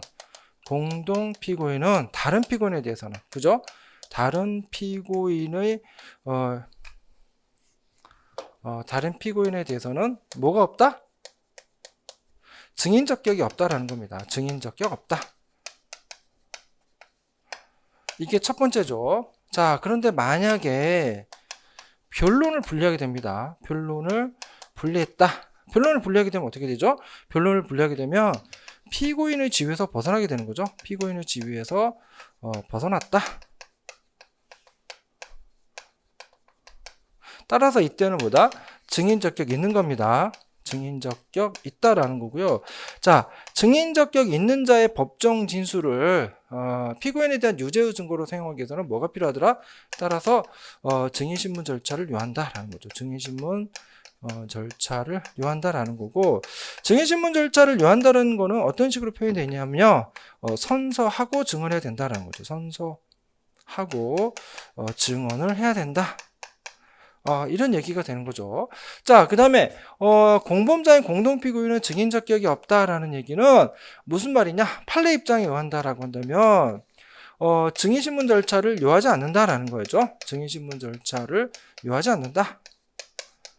자, 그 다음에 공범자인 공동피고인 간에는 반대신문의 기회가 보장되어 있느냐? 판례는 반대신문의 기회 보장되어 있다라는 거죠. 반대신문 기회 보장되어 있다라는 게 판례 입장이다라는 거죠.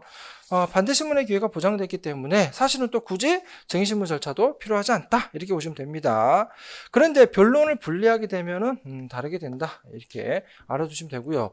자, 그 다음에 두 번째는 공범자 아닌 공동피고인이죠. 공범자 아닌 공동피고인은 자, 판례 입장은 뭐냐? 우연히 병합 심리되었을 뿐이다라는 거죠. 병합 심리되었을 뿐 피고인의 지위에 있다 없다? 피고인의 지위에 있지 않다라는 거죠. 지위에 있지 않다. 피고인의 지위에 있지 않기 때문에 따라서 다른 피고인에 대한 그죠? 다른 피고인 사안의 경우에는 갑이나 을 되겠죠. 다른 피고인에 대한 그 병의 진술이 즉 따라서 병의 진술이 다른 피고인에 대한 유죄의 증거로 사용되기 위해서 유죄의 증거로 정확하게 말하면 법정 진술이겠죠. 병의 법정 진술이 다른 피고인에 대한 유죄의 증거로 사용되기 위해서는 뭐가 필요하다? 증인신문 절차를 요한다라는 거죠. 증인신문 절차를 요한다. 자, 증인신문 절차를 요한다는 얘기는 결과적으로 무슨 얘기냐? 선서하고 증언을 해야 된다. 이런 얘기가 되는 거다라는 거죠. 이게 판례의 전체적인 취지였다라는 거죠. 자, 그럼 갑시다. 기억하시면 가부 사건에서 을은 피고인의 지위에 있으므로 맞죠.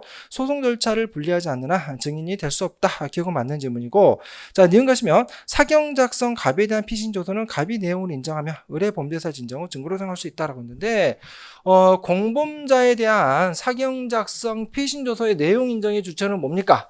당해 피고인이죠. 자, 그래서 312조 312조 3항은 피의자의 진술을 기재했다. 그리고 작성은 사경이 작성이고 그렇다라는 거죠. 이 피의자에는 당해 피고인뿐만 아니라 공범자도 포함한다라는 게 판례 입장이고, 자, 공범자의 진술을 기재한 사경 작성 피신조서의 경우에 내용 인정의 주체는 누구냐? 내용 인정의 주체는 진술자가 아니고 당해 피고인이다라는 거죠. 그래서 당해 피고인 내용 인정설이죠. 그죠? 그래서 설령 진술자가 내용을 인정했다 하더라도 당해 피고인이 내용을 부인하면요, 당해 피고인에 대해서는 유죄의 증거로 사용할 수 없다라는 게 판례 입장이죠. 그래서 내용 틀렸고요. 자, 디귿 가시면 검사 작성 갑에 대한 피신조서는 갑이 진정성립과 의무성을 인정하더라도 을이 증거 사용에 부동의하며 을이 범죄 사실 인정 증거로 사용할 수 없다고 했는데, 공범자의 진술을 기재한 검사 작성 피신조서 있죠. 검사 작성 피신조서. 이거는 조문 몇 조로 갑니까? 이거는 312조 4항으로 가더라라는 거죠.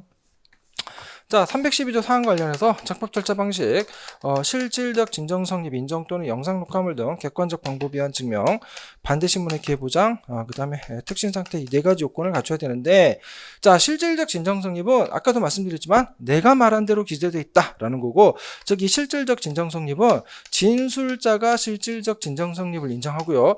자, 반대신문 기회 보장과 관련해서는 판례는 뭐다? 공범자인 공동피고인, 그죠? 공범자인 공피는 반대신문 기회 보장되어 있다라는 거죠. 반대신문 기회 보장되어 있다라는 게 판례 입장이기 때문에 굳이 증인신문 절차를 거치지 않는다라는 거죠. 자, 그래서 결국 디귿을 다시 한번 가시면 갑이 진정성립 및 의무성을 인정했다. 자, 누가 진술한 거죠? 갑이 진술했고 검사 작성 피신조서인데, 진술자인 갑이 실질적 진정 성립을 인정했고 의무성에 의심할 만한 사정 없습니다. 공범자인 공동피고인은 반대신문의 기회가 부정되어 있고 설문상 턱신 상태를 부정할 만한 사정도 없고 적법절차 방식 위반했다는 사정도 없죠. 자, 그렇다라고 한다면 을이 증거 사용에 부동의하더라도 을의 범죄사실 인정의 증거로 사용할 수 있다라고 봐야겠죠. 일단은 설문상 적법절차 방식이나 특신 상태가 별다른 문제 있는 것으로 보이지는 않고, 그 다음에 실질적 진정성립과 관련해서는 작성자가 실질적 진정성립을 인정을 했고요. 자, 그 다음에 공범자인 공동피고인은 반대신문의 기회가 보장되어 있다라는 게 판례 입장이니까, 따라서 갑이 의무성과 실질적 진정성립을 인정했다라고 한다면 증거로 사용할 수 있다라고 봐야 된다라는 거죠. 그래서 결국 이것도 뭐다? 디귿도 틀렸다 이렇게 보시면 되는 거죠. 자, 그 다음에 리을을 가시면은요, 병은 갑과 을의 사건에 대한 증인적격이 인정된다. 공범자 아닌 공동피고인은 피고인의 지위에 있지 않기 때문에 증인적격 있는 거죠. 그죠? 증인적격 있다. 자, 그래서 증인적격 있습니다. 예, 법원은 병에 대해 증인신문을 할 수 있다라는 거죠. 그래서 법정 진술을 유죄 증거로 사용하기 위해서는 갑, 을에 대해서 그때는 뭐가 필요하다? 증인신문 절차를 거쳐야 된다라는 거죠. 문제 정말 좋습니다. 사실 이 정도는 아셔야지 증거법 아는구나 그렇게 이 정도 하시는 거죠. 그리고 이 정도의 난이도는 솔직히 말씀드리면 주관식에서는 정말 너무 쉬운 문제입니다. 주관식 시험에서는. 자, 문제 13번 갑시다. 공판 준비 절차에 대한 설명으로 옳지 않은 거 돼 있는데, 제가 그래서 이제 높아지면 말씀드리는 건데, 단순히 암기하는 식으로는 안 돼요. 단순히 암기하시는 안 되고, 증거법 관련해서는 이렇게 실제 케이스를 놓고 어느 정도 케이스를 해결할 수 있는 능력이 되셔야지 고득점이 나온다라는 거죠. 자, 그 다음에 문제 13번 갑시다. 공판 준비 절차에 대한 설명으로 옳지 않은 거 되는데 1번 가시면 피고인이 국민 참여 재판을 원하는 의사를 표시한 경우에 재판장은 사건을 공판 준비 절차에 붙여한다. 맞죠? 국민 참여 재판에서는 공판 준비 절차가 필수적 절차이기 때문에 그렇다라는 겁니다. 자, 공판 준비 기일에는 주장과 증거를 정리하고 심리 계획을 수립하기 위해 검사, 변호인 이외에 배심원도 참여시켜야 한다라고 했는데요. 일단은요. 국민의 형사재판 참여에 관한 규칙에서는 공판 준비 기일이 규칙에서는 뭐라고 되어 있냐면요. 관련 규칙에서는 공판 준비 기일이 종료되기 전에 배심원을 선정하여서는 아니 된다. 이런 식으로 규정을 했습니다. 즉 공판 준비 기일이 종료돼야 지 그죠? 예. 즉 배심원 선정은 언제 하냐면요. 즉 배심원 선정은 언제냐? 공판 준비 기일 종료 후에 배심원을 선정을 하는 겁니다. 종료 후에 배심원을 선정을 하는 거다. 즉 규칙의 내용에 의한다면요. 공판 준비 절차에서는 없어요. 배심원이. 선정된 배심원이 없습니다. 배심원 선정도 안 되는데 무슨 배심원에게 통지를 하겠어요? 웃기는 얘기죠. 그죠? 자, 그래서 변호인이 배심원도 참여시켜야 한다. 참여할 배심원이 없다니까요. 없습니다. 자, 그 다음에 2번 갑시다. 1번 그래 틀렸죠. 2번 가시면 공판 준비 기일에 자, 그리고 1번도 그동안에 사실은 많이 출제됐던 지문인 거 아시죠? 기출에서. 자, 그 다음에 2번 가시면 공판 준비 기일에 신청하지 못한 증거라도 공판 기일에 법원이 직권으로 증거조사할 수 있다. 직권 증거조사 가능합니다. 자, 3번 가시면 법원은 쟁점 및 증거 정리를 위하여 필요한 경우에는 1회 공판 기일 후에도 사건을 공판 준비 절차에 붙일 수 있다. 쟁점 다 된 걸로 알고 있는데 공판 갔더니 쟁점이 다시 불분명하죠. 그럼 다시 공판 준비 절차 갈 수 있습니다. 자, 그 다음에 4번 가시면 법원은 공판 준비 기일을 종료하는 때는 검사, 피고인, 변호인에게 쟁점 및 증거에 관한 정리 결과를 고지하고 이에 대한 의무를 확인해야 된다. 맞는 얘기죠? 정답은 1번. 자, 그 다음에 14번 갑시다. 체포 및 영장 제도에 대한 설명으로 옳지 않은 거 됐는데 1번 가시면 경찰의 긴급 체포 승인 및 구속영장 신청이 있으면 검사는 체포된 피의자를 검찰청으로 출석시켜 직접 대면 조사할 수 있지만 검사의 구속영장 청구된 피의자 대면 조사는 의무수사이다. 따라서 피의자는 검사 출석 요구에 응할 의무가 없다라고 되어 있고 이거 맞는 질문이고 이거와 관련해서 작년 7급에서 이 판례가 출제가 됐죠. 근데 작년 7급에서는 뭐냐 긴급 체포의 합당성을 보강하기 위한 목적으로 대면 조사할 수 있다. 이런 식으로 해서 틀린 지문으로 출제를 했는데 아무튼 이 판례가 출제가 됐다라는 거죠. 그러니까 합당성을 보강하기 위해서 대면 조사하는 게 아니고 긴급 체포의 적법성 여부, 그 다음에 실질적으로 구속영장을 신청할 필요가 있는지 확인하기 위해서 대면 조사하는 거고, 그 다음에 대면 조사한다 하더라도 결국 뭐다 이거는 의무수사이기 때문에 피의자가 동의할 때만 간다라는 거 정확하게 알아두셔야 된다라는 거죠. 아무튼 중요한 것보다 기출문제는 너무너무 중요한 겁니다. 자, 그 다음 2번 가시면 검사가 현행범인 체포하는 경우 체포를 위한 실력 행사에 들어가기 전에 미리 피의 사실 요지와 변호의 선임권 등을 고지해야 하지만 폭력으로 대응하는 피해자를 실력으로 제압하는 경우에는 제압하는 과정에서 고지하거나 그것이 여의치 않은 경우에는 제압한 후에 지체 없이 고지해야 된다. 맞는 질문이죠? 자, 그다음에 3번 가시면 사경은 범행 중 또는 범행 직후 범죄 장소에서 긴급을 위하여 판사의 영장을 받을 수 없을 때 영장을 접수해 검증할 수 있다. 이 경우 사후 영장 지체 없이 영장 받아야 된다. 조문 그대로죠. 자, 그 다음에 4번 가시는데 정말 이것도 강의할 때 강조했던 겁니다. 이게 사실은 뭐 강의할 때 강조한 게 그냥 강조한 건 아니고 이것도 다 기출됐던 건데 긴급 체포된 자가 소유, 소지, 보관하는 물건 있죠?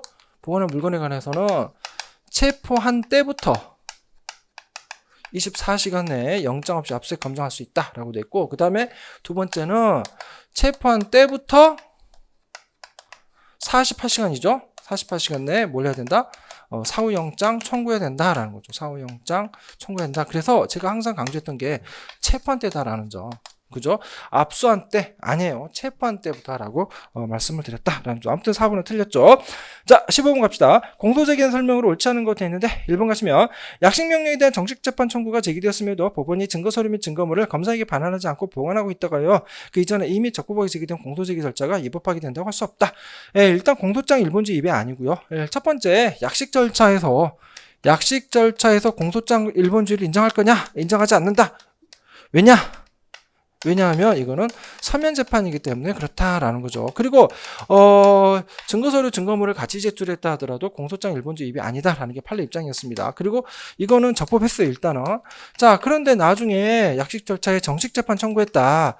그런데 증거서류하고 증거물을 법원이 계속 가지고 있는데 그것이 또 공소장 일본주 입이 아니냐. 그런데 정식 재판 청구하고 나서 법원이 증거서류 증거물을 가지고 있다 하더라도 그건 뭐다? 그 이전에 적법하게 이루어진 공소제기 절차가 후 절차 때문에 위법해지는 것은 아니다라는 게 판례 입장이었죠.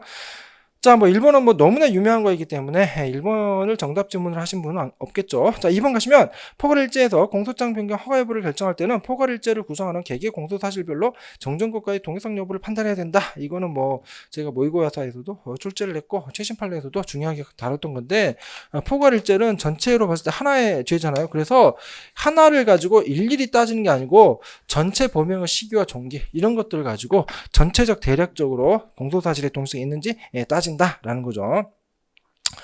자, 그래서 2번이 틀렸고요. 자, 3번 가시면 살인, 방화 등의 경우 범죄의 직접적 동기 또는 공소범죄 사실과 밀접 불가분 관계에 있는 동기를 공소사실에 기재하는 것이 공소장 일본주 위반이 아니면 명백한다. 제가 사실 강의 시간 때 말씀드렸지만 동기 기재했다라고 해서 공소장 일본주 위반이 아니다. 그 다음에 동기는 오히려 기재를 해야 된다라고 말씀을 드렸습니다. 자, 그 다음에 설사 범죄의 직접적 동기가 아닌 경우에도 동기 기재는 공소장 효력에 영향을 미치지 아니한다라는 게 사실은 판례 확건 태도입니다. 자, 그 다음에 4번 가시면 불특정 다수 인터넷 이용자들의 컴퓨터에 자신들의 프로그램을 설치하여 경쟁업체 프로그램이 정상적으로 사용되거나 설치되지 못하도록 함으로써 인터넷 이용자들의 인터넷 이용에 관한 업무를 방해하였다고 해요. 컴퓨터 등 장애 업무 방해로 기소된 경우 공소장 기재만으로 업무 주체인 구체적인 피해자와 방해된 업무 내용을 알 수가 없다. 자, 그러면은 그 바이러스를 침투해가지고 쓸데없는 프로그램들을 대한민국에 있는 그 수많은 사람들에게 설치하도록 했는데 구체적으로 누구 컴퓨터에 설치를 했느냐, 이거를 웬만하면 기재를 해달라, 그 내용이죠. 그래서 기재가 안 돼 있기 때문에 공소사실이 불특정됐다. 그래서 공소제기 절차가 법률의 규정에 위반해서 무효다. 이렇게 한 판례인데요. 물론 이제 판례 취지를 이해를 못하는 바는 아닙니다. 자, 그런데 그걸 어떻게 다 기재하죠? 불특정 다수인을 상대로 해가지고 하게 되는데 잘 모르겠습니다. 아무튼 판례 취지를 이해 못할 바는 아니고 피고인의 방어권부장의 불이익이 있으니까 공소사실 특정을 하는 판례 취지는 이해하지만 이런 경우에도 어떻게 하라는 건지 참 검사 입장에서는 참 깝깝할 노릇이 아닌가 이런 생각이 듭니다. 자, 아무튼 4번은 맞는 지문이에요. 정답 몇 번입니까? 15번에 정답 2번이다 라는 거죠. 그러니까 전체의 범행을 가지고 판단해야 되는 거지 포괄일제를 이루는 객기의 범죄 사실 가지고 공소사실의 동의성을 판단할 건 아니다 라는 거죠. 자, 그 다음에 16번 갑시다. 재정신청에 대한 설명으로 옳은 것은 이라고 되어 있는데요. 1번 가시면 재정신청 기각결정에 대한 제한고나 그 제한고 기각결정에 대한 즉시항고로서의 제한고에 대한 법정기간 준수 여부는 제한고장이나 즉시항고장이 법원에 도달한 시점을 기준으로 판단해야 된다. 너무너무 유명한 판례죠. 제소자 피고인 특징이 적용되지 않는다라는 건데 판례의 논거는 뭡니까? 첫 번째는 지위가 다르다라는 거죠. 제소자 피고인 특징은 피고인의 지위했을 때 피고인의 편의를 위한 제도이고 재정신청은 피해자의 지위에 있기 때문에 지위가 다르다. 그 다음에 제소자 피고인 특징은 특별히 명문에 규정이 있어야 된다라는 거죠. 하지만 재정신청의 경우에는 제소자 피고인 특징에 관한 규정이 없다라는 거고, 그 다음에 세 번째는 특허부편 제도를 이용하면 충분히 가능하다라는 겁니다. 그래서 원칙으로 들어가서 도달주의에서 판단해야 되는 거지 제소자 피고인 특징 적용할 것은 아니다라는 게 판례 입장이었죠. 자, 1번은 맞는 질문이고, 자, 그 다음에 2번 가시면 재정신청 사건 심리 심리 중에는 관련 서류 및 증거물을 열람 등사할 수 있는 게 아니고 없도록 했다라는 거죠. 왜 그러느냐? 그거는 재정신청 사건 심리 중에 관련 서류 및 증거물을 열람 또는 등사할 수 있도록 허용하게 된다라고 한다면 결과적으로 사생활의 비밀과 자유가 제한될 수가 있고요. 두 번째는 민사 소송에서 증거가 남용될 우려가 있다라는 겁니다. 그래서 결국은 뭐다? 열람 등사할 수 없도록 했다라는 겁니다. 자, 2번도 틀렸죠. 1번은 맞고 2번 틀렸죠. 자, 3번 가시면 공동신청권자 중 1인의 재정신청 및 취소는 전원을 위해 효력을 발생한다라고 했는데 재정신청은 전원을 위해서 효력을 발생합니다. 하지만 재정신청을 취소하면 다시 뭡니까? 예.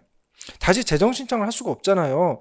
그러면 재정신청한 거는 괜찮아. 근데 취소해도 전원을 위해 효력을 발생한다? 그러면은 내 뜻에 반해서 취소했는데 그럼에도 불구하고 나는 다시 재정신청 못한다는 건 말도 안 되는 얘기죠. 그러니까 취소는 전원을 위해서 효력 발생하는 게 아니다. 그 부분이 틀렸다. 이렇게 보시면 됩니다. 자, 그 다음에 4번 가시면 법원이 재정신청 대상 사건이 아닌 공선법 251조의 후보자 비방죄에 관한 재정신청임을 간과한 채 공소제기 결정을 한 관계로 그에 따른 공소가 제기되어 본안 사건의 절차가 개시되었다면 다른 특별한 사정이 없는 한 그 본안 사건에서 그 잘못을 다툴 수 있느냐? 판례 입장은 소극이다라는 거죠. 왜냐하면 공소제기 결정에 대해서는 불복할 수 없도록 형사소송법에서 규정을 하고 있다.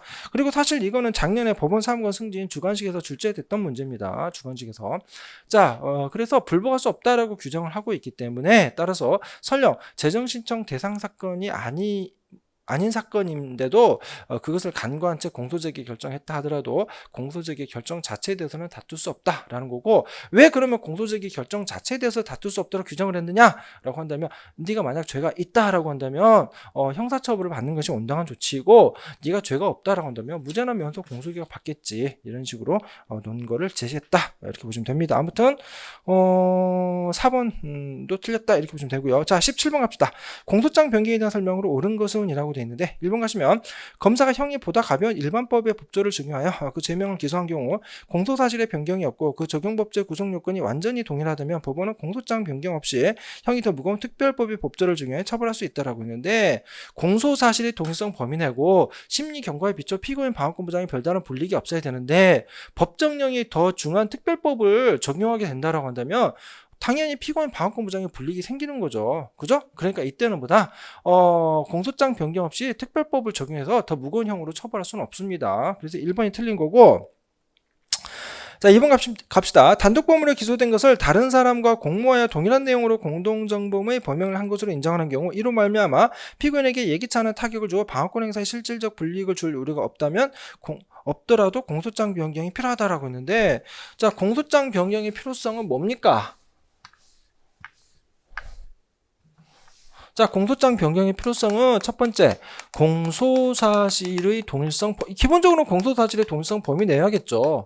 범위 내야 되고, 플러스 심리 경과에 비추어 다른 공소사실을 인정하더라도 피고인 방어권 보장에 불이익이 없다. 피고인 방어권 보장에 불이익이 없다. 이렇다라고 한다면 굳이 공소장 변경 필요 없다라는 거죠. 그죠? 자, 그래서 결과적으로 공소장 변경 필요한 게 아닙니다. 자, 3번 가시면 기소된 공소사실의 재산상 피해자와 공소장 기재된 피해자가 다른 것으로 판명된 경우 그때 판례 입장은 뭐예요? 실제 판례 케이스는 뭡니까? 자, 근저당권 설정 계약서가 있고요. 설정 계약이 있고, 근데 이게 좀 허위입니다. 허위의 근저당권 설정 계약에 대해서 근저당권 설정 등기를 격려를 했죠. 격려를 하고, 이 허위의, 그럼 이것도 사실은 허위죠. 허위의 근저당권 설정 등기에 대해서 부동산 임의 경매를 했고요. 여기서 이제 낙찰이 돼서 경락이 됐죠. 경락이 돼서 그래서 소유권을 매수인이 취득을 했습니다. 매수인이 취득을 했다라는 거죠. 자, 그래서 사실은 뭐냐? 이렇게 됐습니다. 그래서 이제 검사가 사기죄로 공소를 제기를 했는데 공소를 제기했는데 검사가 공소장에 기재한 피해자는 누구였냐? 부동산의 소유자였다라는 거죠. 부동산의 소유자였다. 자, 그런데 판례 입장에서 보면 어떻게 되느냐? 허위의 근저당권에 기한 의무 경매는 경매 자체가 무효고요. 경매 자체가 무효다. 사실은 경매의 법적 성격은 뭡니까? 매매 아닙니까? 매매. 자, 매매가 무효예요. 그죠? 원인이 무효다. 그러면 이 무효인 경매에게서 소유권 이전 등기가 적법하냐? 그죠? 그래서 소유권을 취득할 수 있는 매수인은, 자, 매수인은 소유권을 취득할 수 없다라는 거죠. 매수인은 소유권 취득할 수 없다. 자, 매수인은 소유권을 취득할 수 없기 때문에, 따라서 그러면은 설령 소유권 이전 등기가 경료되었다. 그죠? 소유권 이전 등기가, 물론 이제 경매의 법적 취득은 경매의 법적 성격은 원시 취득이긴 합니다. 하지만 이제 소유권 이전 등기 형식으로 하는 거죠. 그래서 소유권 이전 등기가 이루어졌다 하더라도 결국은 뭐다? 이 소유권 이전 등기는 원인무효의 소유권 이전 등기이기 때문에 전 소유자가 소유권을 잃느냐? 전 소유자가 소유권을 잃는 게 아니다라는 거죠. 그러면 부동산의 소유자는 소유권을 잃지 않기 때문에, 상실하지 않기 때문에, 따라서 이 사람은 피해자가 아닌 거고, 그러면 판례 입장에서 봤을 때 실제 피해자는 누구다? 경매의 매수인이다라는 거죠. 경매의 매수인이다. 자, 경매의 매수인이 실제 피해자이기 때문에, 따라서 공소사실의 동일성 범위 내고 피고인의 방어권 보장에 실질적 불이익이 없다라고 한다면 판례 입장은 뭐다? 실제 피해자인 경매의 매수인을 피해자로 적시해서 사기죄 유죄 판결을 선고하여야 한다라는 것이 판례 입장이었다라는 거죠. 자, 그래서 결국 뭡니까? 3번 가시면 기소된 공소사실의 재산상 피해자와 공소장에 기재된 피해자가 다른 것으로 판명된 경우에, 그죠? 공소사실의 동일성 해하지 않고 피고인 방어권 행사에 실질적 불이익을 주지 않는 한 공소장 변경 없이 공소장 기재 피해자와 다른 실제 피해자 경매의 매수인을 적시해서 이를 유죄로 인정하여야 한다라는 게 판례 입장이었다. 이거 정말 강조했습니다. 자, 그래서 3번이 맞는 질문이죠. 자, 그 다음에 4번 가시면 동일한 범죄 사실에 대하여 포괄일죄로 기소된 것을 법원이 공소장 변경 없이 실체적 경합관계 있는 수재로 인정하는 것은 피고인 방어권 행사의 실질적 불이익을 초래할 우려가 있다라고 했는데, 판례 입장은 뭐냐? 죄수 판단은 뭐다? 뭐 상경인지 실경인지 포괄일죄인지 그거요. 죄수 판단은 법원의 정권사항이다라는 거. 법원의 정권사항이다. 정권사항이기 때문에 이거는 공소장 기재 구속되는 것도 아니고 죄수 판단을 달리했다라고 해서 피고인 방어권 보장에 불이익 있는 거 아니다. 피고인의 방어권 보장에 불이익 있는 거 아니다. 있는 것 아니다라는 게 판례 입장이다라는 거 정확하게 이해를 해주시기 바란다라는 거죠. 자, 그래서 4번도 틀렸고요. 정답은 3번 이렇게 되는 거죠. 자, 그 다음에 18번 18번 좀 어려웠습니다. 제가 봤을 때는 18번이 좀 어려웠는데, 자, 문제 18번 가시죠. 자수도 좀 어려웠어요. 제가 뭐 자수를 따로 강의한 건 아니었기 때문에 그거 이제 최신 판례 딱 한 거 강의했는데 그나마 이제 그 정답 질문이라 다행이었죠. 자, 18번 가시면 디지털 저장 매체에 저장되어 있는 피고인 아인자가 작성한 문서를 출력하여 제출한 경우 그 증거 능력 인정 요건에 대한 설명으로 옳지 않은 거 돼 있는데, 자, 1번 가시면 디지털 저장 매체의 사용자 및 소유자, 로그 기록 등 저장 매체 남은 흔적, 초안 문서의 존재, 작성자만의 암호 사용 여부, 전자서명의 유무 등 객관적 사정에 의해 동일인이 작성했다고 볼 수 있다면 그 작성자의 부인에도 불구하고 진정 성립을 인정할 수 있다라고 했는데, 이거 맞는 질문이에요. 왜 그러냐면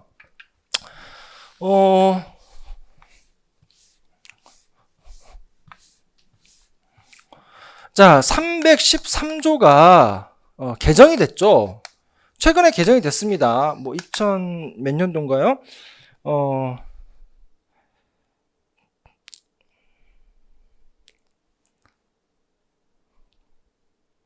2016년 2016년 5월 29일 날 개정이 됐는데, 자, 이 313조 1항에서는 뭐라고 돼 있냐면 뭐죠 이거? 진술서죠. 진술서, 그 다음에 진술을 기재한 서류 있습니다. 기재한 서류가 있는데, 자, 진술서, 진술을 기재한 서류. 진술서는 작성자. 자, 그 다음에 진술 기재한 서류는 진술자. 그러니까 성립의 진정을 인정해라. 성립의 진정을 인정을 하고요. 플러스 피고인의 진술 기재한 서류 있죠. 피고인의 진술을 기재한 서류. 이거는 결국 뭐다? 작성자가 성립의 진정을 인정하죠. 성립의 진정을 인정합니다. 인정하면 물론 당연히 이제 서명 날인이 있어야 되겠죠. 서명 날인이 있는 것으로 진술서, 진술 기재한 서류, 그 다음에 피고인의 진술 기재한 서류. 이거는 기존에 있던 조문이었어요.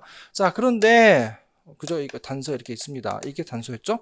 자, 그런데 이게 사실은 이제 개정이 됐는데, 개정이 됐다기보다는 사실 이제 신설이 된 건데, 어떻게 신설이 됐냐? 만약 진술서 또는 전자문서죠.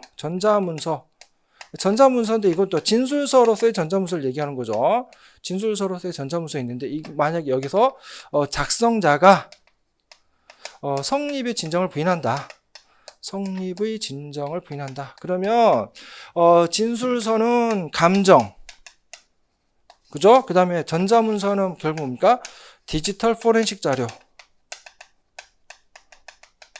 자료로 뭐 할 수 있다? 디지털 포렌식 자료로 뭐 할 수 있다라고 한다면 성립의 진정, 즉 뭡니까? 진정 성립을 증명할 수 있도록 2016년 5월 29일 날 개정을 했습니다. 그리고 지금 나와 있는 1번 판례는 개정 전 판례예요. 개정 전 판례인데 개정 전 판례 입장은 뭐였냐면 설문을 다시 한번 갈게요. 디지털 저장 매체의 사용자 및 소유자, 로그 기록 등 저장 매체에 남은 흔적, 초안 문서의 존재, 작성자만의 암호 사용 여부, 전자 서명의 유무 등 객관적 사정에 의하여 동일인이 작성했다고 볼 수 있다 하더라도, 자, 그러니까 뭐 이거를 통칭해서 그냥 디지털 포렌식 자료라고 합시다. 포렌식 자료라고 합시다. 자, 디지털 포렌식 자료로 성립의 진정이 인정된다 하더라도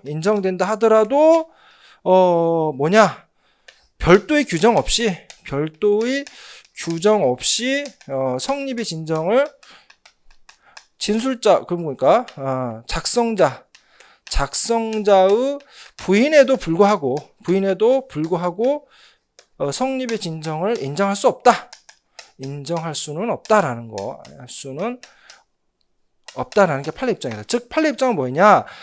이 판례가 나올 때는 313조, 지금과 같은 313조 2항이 없었습니다. 자, 313조, 지금과 같은 313조 2항이 없었을 때는 진술서는 작성자, 진술을 기재한 서류는 진술자가 성립의 진정을 인정해야 된다. 이것만 있었거든요. 그리고 이거는 지금 진술서니까 작성자가 법정에 나서 성립의 진정을 인정해야 된다. 그때 당시에는 이 규정밖에 없었고, 따라서 다른 디지털 포렌식 자료 등을 통해서 성립의 진정이 인정된다 하더라도 이런 별도의 규정이 없는 한, 그때 당시에는 규정 자체가 없었잖아요. 규정이 없는 한 다른 사정 가지고 성립의 진정을 인정할 수는 없다. 이런 식으로 판시를 한 겁니다. 그리고 그 판례 내용 그대로예요. 자, 그런데 이 판례가 나오고 나서 그 다음에 뭐가 나왔냐면 313조 2항이 개정 혹은 신설됐다라는 거죠. 그래서 전자문서의 경우에는 디지털 포렌식 자료로 뭐를 할 수 있다? 성립의 진정을 증명할 수 있다라는 거죠. 자, 그러니까 설문을 다시 한번 가시면 디지털 저장 매체 사용자 및 소유자, 로그 기록 등 저장 매체에 남은 흔적, 초안 문서의 존재, 작성자만의 암호 사용 여부, 전자 서명의 유무 등 객관적 사정에 의해서 이제는 뭐다? 313조 2항에 의해서 이제는 성립의 진정을 증명할 수 있다라는 점. 그래서 지금 현재 조문만 놓고 판단한다라고 한다면 1번은 이제는 틀린 지문이다. 이렇게 생각하시면 된다라는 겁니다. 맞는 지문이다라는 거죠. 맞는 지문. 즉, 작성자의 부인에도 불구하고 진정 성립을 인정할 수 있다라는 겁니다. 그래서 설령 이 문제 가지고 분명히 이제 태클 걸 사람이 있을 것 같은데 제가 볼 때는 이 신청 받아들여지지 않을 거다라는 거죠. 아무튼 1번의 이제는 개정된 법조문의 취지상 1번은 맞는 지문이다. 이렇게 이해하시면 됩니다. 자, 그 다음에 2번 가시면 디지털 저장 매체 원본에 저장된 내용과 출력 문건의 동일성이 인정돼야 하고 이를 위해서는 저장 매체 원본이 압수 시부터 문건 출력 시까지 변경되지 않았다는 무결성이 담보된다. 예, 당연한 얘기고. 자, 그 다음에 3번 가시면 작성자가 자기에게 맡겨진 사무 처리 내역을 그때그때 계속적 기계적으로 기자에 저장해 놓은 문서로서 업무상 필요로 작성한 통상 문서에 해당하면 이거는 315조 2호 그죠? 영업장부 항해일지 이런 거죠. 이거는 기계적 반복적 자신과 관련된 업무를 기계적 반복적으로 기재한 거 고도의 신용성 있다. 그래서 증거능력이 인정되는데 18페이지 뭡니까? 문제 18번에 3번 같은 경우는 결국 뭐다 이것도 여기 315조 2에서 증거능력이 인정된다. 맞는 지문이죠. 자, 그 다음에 4번 가시면 디지털 저장 매체에 저장된 로그 파일의 원본이 아니라 그 복사문의 일부 내용을 요약 정리하는 방식으로 새로운 문서 파일이 작성됐다. 새로 작성한 파일을 출력한 문서는 로그 파일의 복사본과 원본의 동일성이 인정되더라도 로그 파일 원본의 내용을 증명하는 증거로 사용할 수 없다라고 했는데 판례를 가시면은요. 자, 판례 이제 해설을 한번 갑시다. 해설 4번 가시면 디지털 저장 매체에 저장된 로그 파일이 원본이 아니라 그 복사본의 일부 내용을 요약 정리하는 방식으로 새로운 문서 파일이 작성된 경우 그 문서 파일 또는 거기서 출력한 문서를 로그 파일 원본의 내용을 증명하는 증거로 사용하기 위해서는 피고인이 이를 증거로 하는데 동의하지 않은 이상 그 문서 파일의 기초가 된 로그 파일 복사본과 로그 파일 원본의 동일성이 인정되어야 한다라는 거죠. 그래서 인정되고 플러스 밑에 또 뭡니까? 뭐 313조 1항 뭐 해가지고 전문법칙이 적용되기 때문에 성립 인정되면 유죄 증거로 사용할 수 있다라는 거죠. 그래서 동일성이 인정되고 성립 인정이 인정되면 그러면 유죄 증거로 사용할 수 있다라는 거죠. 자, 그래서 틀렸습니다. 자, 그 다음에 19번 갑시다. 상소에 관한 설명 중 옳지 않은 거 되어 있는데 1번 가시면 공소기각 재판이 있으면 피고인의 유죄 판결의 위험으로부터 벗어나는 것이므로 그 재판은 피고인에게 불리한 재판이라 할 수 없다. 맞죠? 이에 대해서 피고인은 상소권 없다. 맞는 질문이고. 자, 그 다음에 2번 가시면 공판기일에 출석한 피고인이 변호인의 상소 취하에 대한 동의 여부를 묻는 재판장 질문에 특별한 의사를 표시하지 않았다면 상소 취하에 동의한 것으로 볼 수 있느냐? 판례는 소극이다라는 거죠. 상소 취하에 대한 피고인의 동의는 명시적이어야 한다라는 게 판례 입장이고 왜 명시적이어야 하느냐? 상소를 취하게 되면은 결과적으로 그 상소심에서 주장했던 상소 이유를 다시는 주장하지 못하는 효과가 발생하기 때문에 피고인에게 굉장히 불리한 소송이다라는 거죠. 피고인에게 불리한 소송이기 때문에 당연히 이거는 상소 취하에 대한 동의는 결국 뭐다? 명시적이어야 한다라는 게 판례 입장이었다. 그래서 2번 틀렸습니다. 자, 3번 가시면 형법 37조 전단은 경합범 관계 있는 죄에 대해서 일부 유죄, 일부를 무죄를 선고한 원심 판결 전체에 대해 검사만이 상소한 경우 무죄 부분에만 상소 이유가 있더라도 상소심 원심 판결을 전부를 파기된다. 왜냐하면 동시적 경합범의 경우에는 같은 종류의 형을 선고할 때는 하나의 단일한 형을 선고하게 됩니다. 자, 그런데 검사가 전부 상소했음에도 불구하고 무죄 부분에 대해서만 상소 이유가 있다. 그래서 무죄 부분에 대해서만 파기하고 유죄 부분은 파기하지 않고 그대로 놔뒀다라고 한다면 유죄 부분은 확정이 되고 무죄 부분만 파기 환송되기 때문에 동시적 경합범임에도 불구하고 두 개의 유죄 판결이 선고된다라는 거죠. 그러면 안 된다. 즉 형법 38조에 반하게 된다라는 거죠. 해설이 잘 써놨습니다. 따라서 결국 뭐다? 이때는 하나의 단일한 형을 선고해야 되기 때문에 따라서 어떻게 된다? 전부 파기할 수밖에 없다라는 거죠. 그래서 전부 파기설 입장을 취하겠다. 이렇게 보시면 됩니다. 그래서 일단은 전부를 파기된다. 그래서 3번 맞는 거죠. 전부를 파기된다. 자, 그 다음에 4번 가시면 검사 피고인 쌍방이 항소했으나 검사가 항소 이유서를 제출하지 않았다. 항소 이유서를 제출하지 않았다라고 한다면 마치 이거는 뭐다? 검사가 항소하지 않은 것과 같은 결과를 초래하게 되더라 라는 거죠. 그러니까 이때는 당연히 불변금이 작동하게 된다라는 게 판례 입장이다. 그래서 4번도 맞는 지문이고 정답은 2번이다. 이렇게 보시면 됩니다. 자, 그 다음에 마지막 20번 갑시다. 형사 절차에 대한 설명으로 옳지 않은 거 되어 있는데 1번 가시면 법원이 판결을 선고 전에 피고인이 이미 이상한 사실을 알지 못하여 공소 기각의 결정을 하지 않고 실제 판결에 나아감으로써 법령 위반의 결결을 처리한 경우 이에 대한 검찰총장의 비상선고는 적법하다라고 했는데 적법하지 않다라는 게 판례 입장입니다. 자, 비상상고가 적법하기 위해서는 어떻게 되느냐? 비상상고는요, 법령 위반일 때 바로 비상상고를 할 수 있는데 이 법령 위반은 어떤 법령 위반을 말하느냐? 법원이 인정한 사실관계가 올바르다라는 것을 올바르다라는 것을 전제로 하는 겁니다. 전제로 법령 위반의 사유가 있을 때 그때 비상상고를 하는 거고, 지금은 뭡니까? 법원이 인정한 사실관계가 사실은 생존하고 있다라는 건데, 법원이 인정한 사실관계가 실제 사실관계가 다르잖아요. 피고인이 이미 사망했기 때문에, 따라서 비상상고의 전제로서 이 부분이 충족되지 않았다라는 겁니다. 따라서 이때는 비상상고는 적법하지 않다라는 게 판례 입장이다라는 거죠. 그래서 1번이 틀렸고요. 자, 2번 가시면 피고인이 정식재판 청구한 사건에 대해 약식명령의 형보다 중한 종류의 형을 선고하지 못한다. 형종상향 금지로 바뀌었죠. 자, 그 다음에 약식명령의 형보다 중한형을 선고하는 경우에는 판결서에 양형의 이유를 적어야 한다라는 거죠. 자, 3번 가시면 피해자는 미리 증거를 보존하지 않으며 그 증거를 사용하기 곤란한 사정이 있는 때 이른 공판기일 전이라도 판사에게 증인신문 신청할 수 있다. 판사가 이를 기각하는 결정에 대해서 3일 이내에 항고할 수 있다라는 거죠. 당연히 뭐 이것도 이제 전문 내용이고, 자, 그 다음에 4번 가시면 갑이 수사기관에서 조사를 받을 때 의뢰 성명, 주소, 본적 등 인적사항을 모용하였기 때문에 검사가 이를 오인하여 의뢰 표시로 공소를 제기했다. 성명 모형이죠. 성명 모형의 경우에는 공소장 정정으로 적합니다. 하지만 공소장 정정하지 않았다. 그러면 피고인 특정 제대로 하지 못했기 때문에 공소제기 절차가 법률 규정에 위반해 무효인 공소제기로 봐서 공소기각 판결 선고해야 된다라는 게 또 판례 입장이었죠. 자, 그래서 보시면 두 번째 줄, 검사가 공소제기 후 피고인 표시 정정을 함으로써 그 모형관계가 바로잡혔다고 볼 만한 사정이 없는 이상 이 공소는 254조 공소제기 방식에 관한 규정을 위반했다. 즉 254조에 하면 공소장에는 피고인을 특정하라 라고 돼 있는데 피고인을 제대로 특정하지 못했기 때문에 254조 공소제기 방식 위반인 경우고, 따라서 327조 2호 공소제기 절차가 법률 규정에 위반하여 무효인 공소제기로 봐서 공소기각 판결을 선고해야 된다라는 게 판례 입장이죠. 그래서 3번도 맞는 질문이다. 정답은 1번이다 라는 겁니다.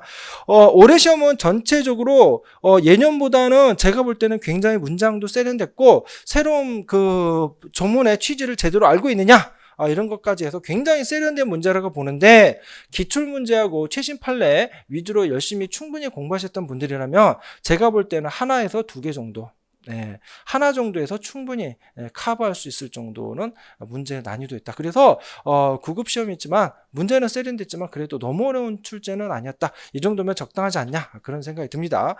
아무튼 긴 시간 동안 기출문제 해설 강의 들으셔서 감사합니다. 수고하셨습니다.